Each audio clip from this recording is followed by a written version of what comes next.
Después del rápido ascenso de Polonia como una nueva potencia militar en Europa, una cosa está clara. Aún no se ha resuelto quién realmente puede liderar el continente. Pero mientras la parte oriental de Europa sigue fortaleciéndose, la situación es diferente en el sur. Aquí, la mezcla de política, economía e historia es más complicada. Y aquí es donde entra uno de los países más conocidos del mundo. En la parte 2 veremos si Italia tiene la capacidad de convertirse en el próximo posible líder de Europa, o si es solo un nombre bonito en el papel, pero débil cuando se trata de poder real. Che disastro, de Polonia nos movemos a Italia, y aunque tenemos que admitir que la reputación histórica de Italia, como la menos poderosa de las grandes potencias, no es un buen comienzo, todavía hay algunas cosas que juegan a su favor. Al igual que Britania y Francia, Italia es una de las economías más grandes de Europa, y sus fuerzas armadas es de tamaño mediano, tiene experiencia y es relativamente avanzado en tecnología. La Marina italiana, aunque ya no es tan poderosa como antes, sigue siendo una fuerza significativa en el mar Mediterráneo. Su base industrial de defensa también es una de las más sólidas de Europa, desde la capacidad para construir buques de guerra, hasta ser un socio importante en el programa F-35, además de varias grandes corporaciones de defensa que fabrican equipos diseñados en Italia. En cuanto a la logística no relacionada con el combate, Italia está mejor que muchas fuerzas armadas europeas, y aunque va un poco rezagada en la modernización, sigue esforzándose por ponerse al día con un calendario ambicioso. Pero a pesar de esto, Italia también enfrenta algunos problemas similares a los de Alemania. Su historia no es tan pesada, pero el efecto sigue presente. A esto se suma su gobierno actual. Esto, con una ideología nacionalista de derecha, genera dudas entre algunos socios europeos.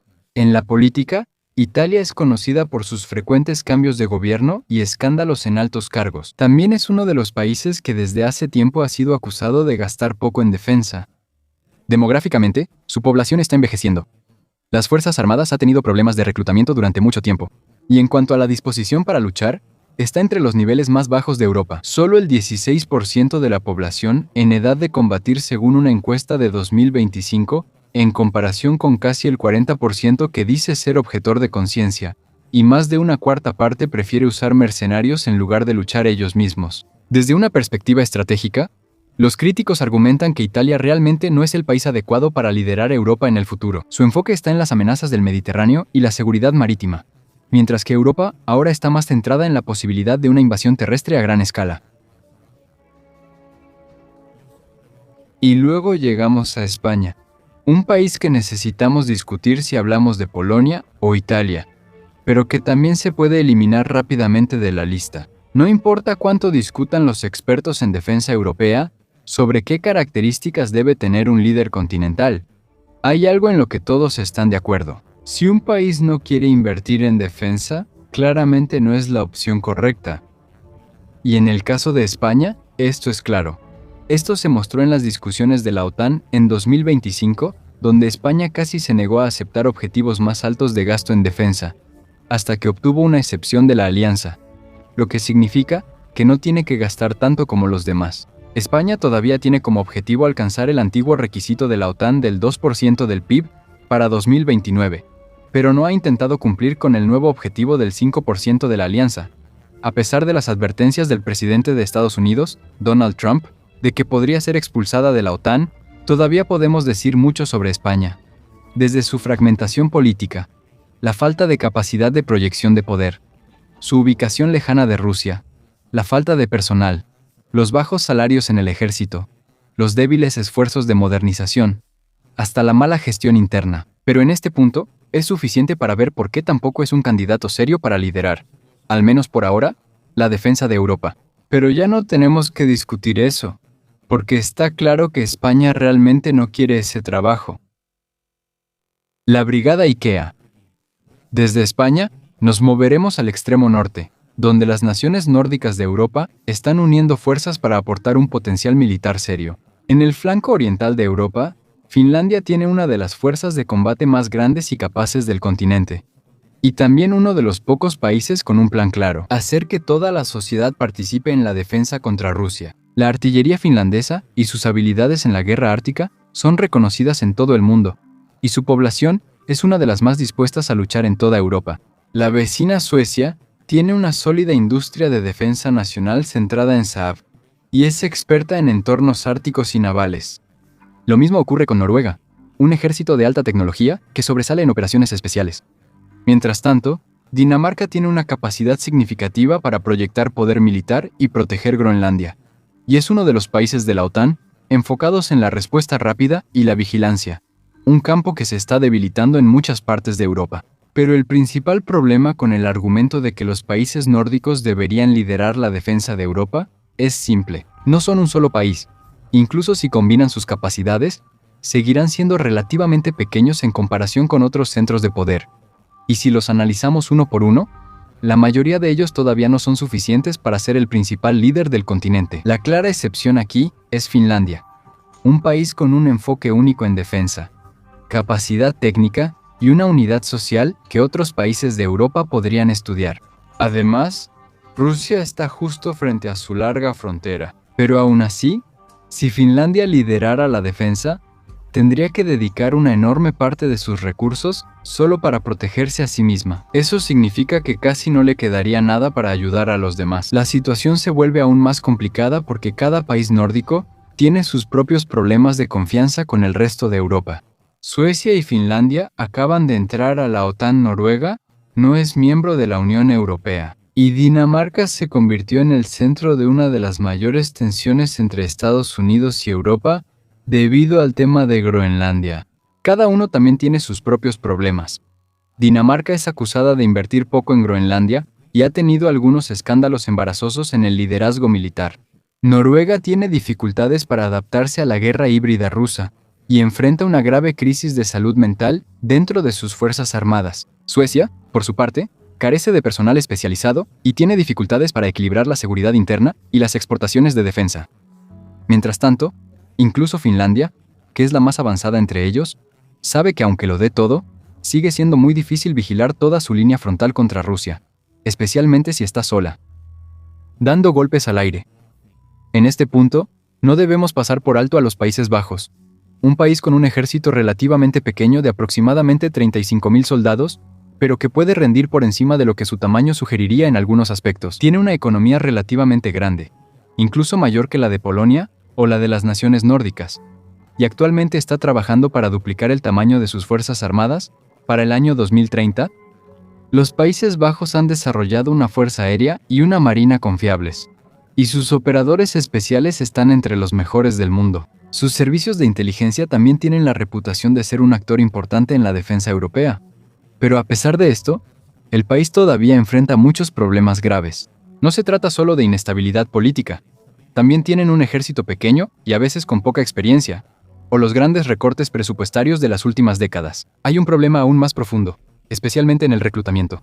El país no está alcanzando su objetivo de aumentar el tamaño de sus fuerzas armadas, y está aún más falto de personal altamente especializado, que lleva mucho tiempo entrenar y reemplazar. También hay problemas con la modernización. Los resultados son mixtos, y en particular, las fuerzas terrestres están quedando rezagadas.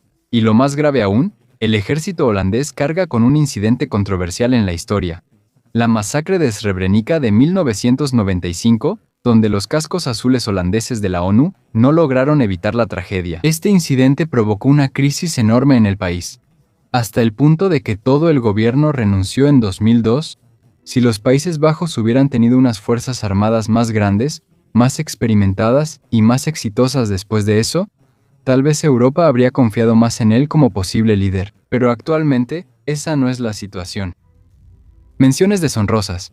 Al final de este episodio, vamos a repasar brevemente algunos países que claramente no son aptos para liderar Europa en un posible conflicto futuro. Bélgica, hogar de la sede de la OTAN y de la Unión Europea, podría parecer un candidato obvio sobre el papel, pero aunque aquí se encuentran instituciones importantes de la defensa europea, eso no significa que sea un actor militar relevante. En la práctica, Bélgica es más un anfitrión que una fuerza activa. A menudo se le considera un free rider militar, ya que a veces solo gasta alrededor del 1.2% de su PIB en defensa, y depende en gran medida de los países vecinos para su protección contra cualquier amenaza seria. Incluso sus propios oficiales militares describen a sus fuerzas como no desplegables.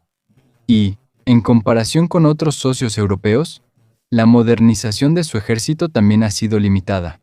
Le sigue Turquía, un aliado de la OTAN y uno de los ejércitos más fuertes de toda la alianza.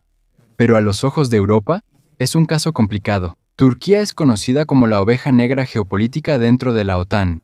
Participa activamente en operaciones militares en Medio Oriente y tiene campañas internas que no son aprobadas por sus aliados europeos.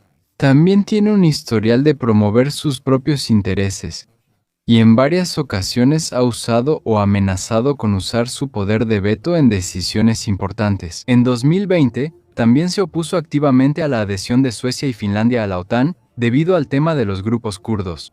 A pesar del rearme militar actual de Turquía, está claro que da prioridad a su autonomía geoestratégica.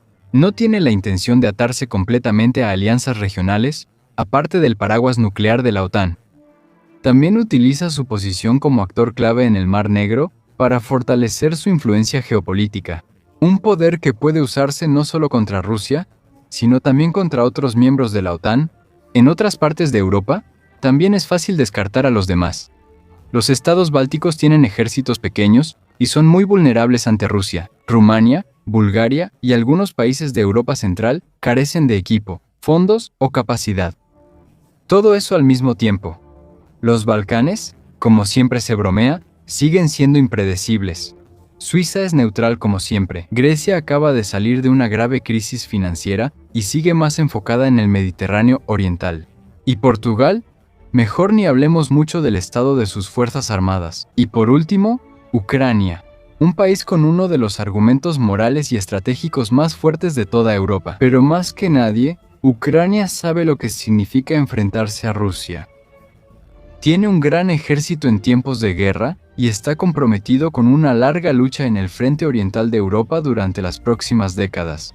Sigue advirtiendo a Europa que se prepare para conflictos aún mayores en el futuro, y repite constantemente que el continente necesitará a Ucrania en las próximas batallas. También ha desarrollado una base industrial de defensa, mejor adaptada a la guerra moderna que la de la mayor parte de Europa hoy. Pero por ahora, sigue estando fuera del club europeo. Y aunque sea posible que la acepten en el futuro, todavía necesitará muchos años de reconstrucción antes de que pueda volver a enfocarse en un papel más amplio en el continente. Entonces, ¿quién puede liderar Europa en tiempos de guerra? Al final de una lista muy larga, la respuesta es algo decepcionante. Hay muchos que pueden hacerlo: Francia, Alemania, Polonia y otros más. Pero todos ellos tienen obstáculos importantes. Y la mayoría está ocupada con sus propios problemas como para asumir la responsabilidad seriamente. Estamos a mediados de la década de 2020 y Europa poco a poco se está rearmando mientras asimila las lecciones de esta década. Pero cuando se trata de un solo líder claro para el continente, todavía no lo ha. Y aunque no hay una respuesta perfecta sobre quién debe liderar, el verdadero peligro es más simple. Puede que nadie quiera asumirlo. Gracias por vernos.